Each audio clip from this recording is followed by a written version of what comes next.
আসসালামু আলাইকুম। নাসির উদ্দিন পাটোয়ারির ভাই কি হাল মির্জা আব্বাসের?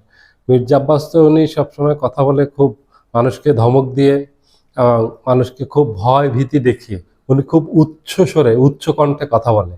কিন্তু ইদানিং লক্ষ্য করবেন গত কিছুদিন থেকে ওনার স্বর একেবারেই ছোট হয়ে গেছে এবং উনি অভিযোগ করেন, উনি অভিযোগ দেন খুব ছোট স্বরে, একেবারে খুবই ভদ্র ভাষায় উনি কথা বলেন, খুবই মার্জিত ভাষায় কথা বলেন।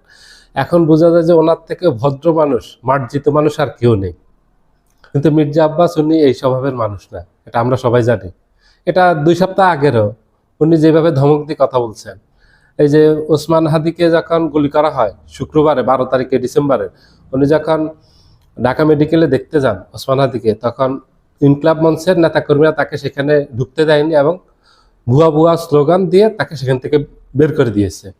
পরে উনি পরের দিন এসে 13 তারিখে এসে বক্তব্য রাখলেন কি, যে আমি সেখানে ধৈর্য ধারণ করছি, আমি যদি চাইতাম তাহলে এখানে এক নিমিষে এরা বাতাসের মতো ফু দিলে উড়ে যেত, শুকনো পাতার মতো ফু দিলে উড়ে যেত এরা। উনি এই 2-3 সপ্তাহ আগে ওইভাবে বক্তব্য রাখতেন।